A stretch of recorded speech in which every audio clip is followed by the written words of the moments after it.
It was only a matter of time before Bobby Pierce got into the winner's circle or victory lane at the Wild West Shootout, and that is what he did on night 2, performing a slide job on Mike Marlar with less than 5 laps to go.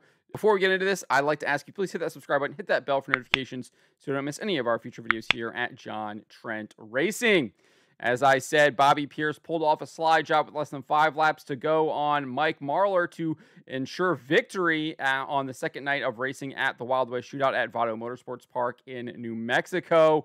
It was one of the better races of the night. I think it was the best race of the night, to be frank. The heat races were wildly underwhelming. It was a one-lane track, but fortunately, in between all of the B-mains and the heat races, they went out, did a complete track redo, and we got some great racing. It was a 4-car race for the lead the entire way through the race. You had Mike Marlar leading almost the entire race. I think he led all but maybe 3 or 4 laps of the race. Pierce would lead those laps and claim victory. You had Kyle Larson challenging Marlar for most of the race in second, and Pierce and Tyler Erb Turbo were racing for that third position for much of the beginning of the race. It was excellent racing, and it was unfortunate that we actually had that late race caution. I think Bobby Pierce enjoyed that late race caution. He took advantage of it, but it really did kind of suck that we got to see that late race caution because they were in a hornet's nest of traffic with about 5 or 6 laps to go.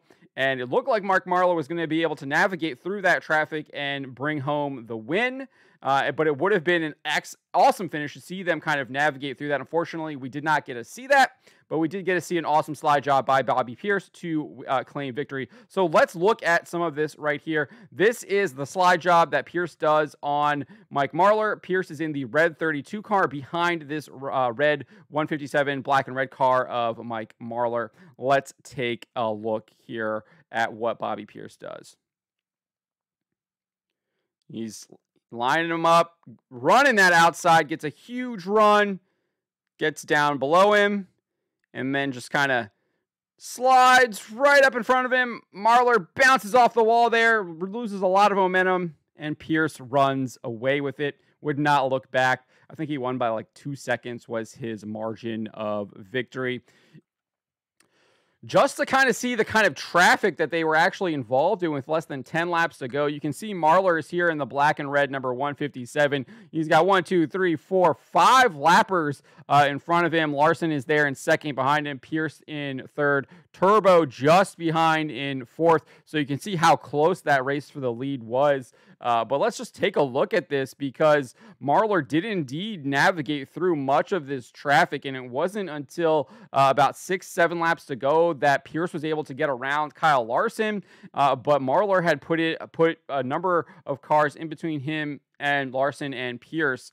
So this just kind of gives you an idea of what Marlar had and the advantage that he had until that caution came out. Got rid of all that lap traffic, got rid of all that space, that lead that he had built up, put Bobby Pierce right behind him, and allowed Pierce to line him up, get that huge run from the outside, and then do that little bit of a slide job there to take the lead. Let's just look at this a little bit here and see how Marlar was navigating through some of these lappers.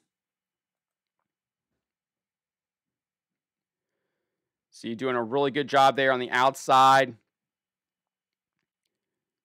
You can also kind of see just how competitive these are. The lappers aren't giving. They're hard to get around. It's tough to get around. It looks like he's right on them there, but you can see he's kind of like 4 wide right there. That is what I'm talking about. Marlar does indeed get through this stuff, but and Pierce and Larson still had to get through it. And so that caution really did indeed help Bobby Pierce get right up behind Mike Marlar. Let's listen to what Bobby Pierce had to say following the race here. Tell me about that race. Oh, man, that was an awesome race. We missed a little bit on the setup. We kind of tuned her down too much and was trying to rip around there. I was giving it all she had, but it made the car pretty good in the slick. And, you know, I don't know. I thought they were going to get us on the tires there with all the cautions coming out. And Mikey and Kyle, Turbo, they all drove a heck of a race. Everybody really hard, but really clean too. You know, I don't think there was really a fender rub, although you couldn't have fit a piece of paper in between a few times. So heck of a race. That slide job over in turn 4 was the moment of the race for you. Take me back through how you were able to pull that off. Yeah, I knew it had to be that time. I knew Mikey was probably going to come down, but I had to stick my nose in there and go for it. I figured it was only a matter of time before he probably moved up in turn one, and if he would have moved up, he probably would have got me. So I had to go for it, and I don't know how much room I gave him, but I was going for the win, and it was a lot of fun. You know, he drove a heck of a race, like I said. I can't thank my guys enough. So that is what Bobby Pierce had to say following the race. Obviously, that was the time to go, and indeed it was. It was a great race. Hope to see a lot more out there at the Vado Motorsports Park in New Mexico. The super late models put on a great show. You can't help but be on the edge of your seat every single lap. And I encourage you, if you don't already, get a subscription to Flow Racing or head out there to see the races. They will be racing another 4 nights next week. I believe it will be Thursday, Friday, Saturday, and Sunday. They are off Monday and Tuesday. I think there's a practice session on Tuesday. But that is what happened for the super late models at the Vado Motorsports Park, the Wild West Shootout in New Mexico on night 2. Bobby Pierce takes home the win. Let me know what you guys think about Pierce's slide job and how that caution really did indeed help him achieve victory. Let me know in the comments below.